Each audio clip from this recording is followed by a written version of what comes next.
विद्यार्थी मित्रांनो, तुम्हाला गोष्ट आवडते ना? तर चला मग आज आपण एक छानशी गोष्ट वाचन करणार आहोत.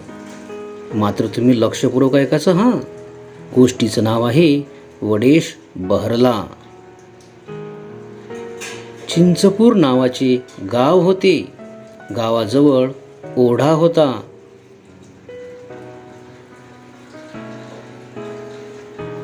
तिथे एक झाड होते.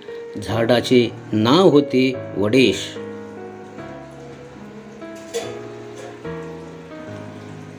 वडेश उंच उंच वाढला होता. जणू काही आभाळाला भिडला होता. आजूबाजूला खूप खूप पसरला होता. फांदी फांदीवर पानेच पाने होती. पाने हिरवीगार होती. झाडाखाली थंडगार सावलीत बसायला फारच मजा यायची.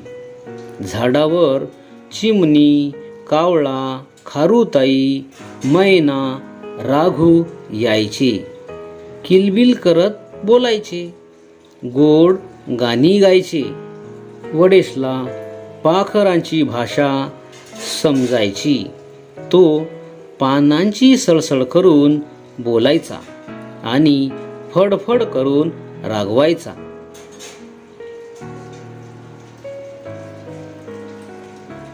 पाखरांना पिले होती. चिमणीचे पिलू होते चिनू. कावळीनीचे पिलू होते कानू. पोपटाचे पिलू होते पिनू.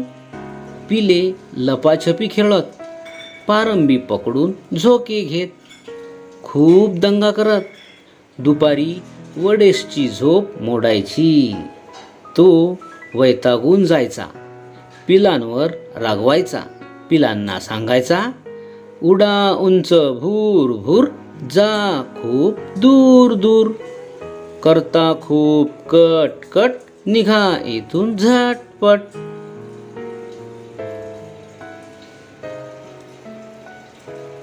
पिलांना वडेशचा राग यायचा.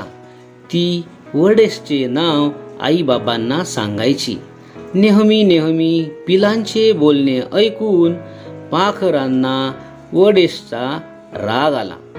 अचानक पाखरे दूर निघून गेली. इथे कोणी बोलायला नाही, कोणी खेळायला नाही. आता काय करावे? वडेशला एकटे एकटे वाटू लागले.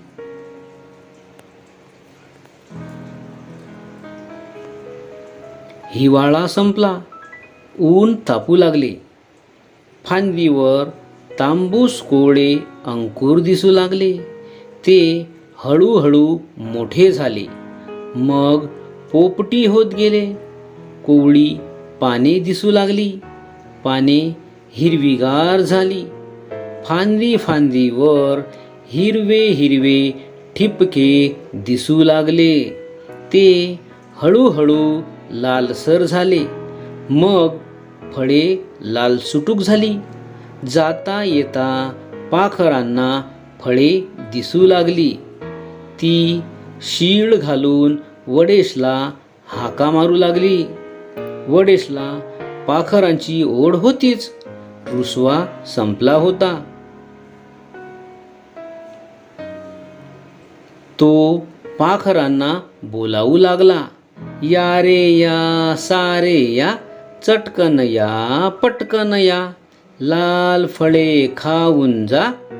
पाखरे बोलू लागली, येतो येतो, पटकन येतो, हसत नाचत चटकन येतो, गाणी गात गात येतो, लाल लाल फळे खातो.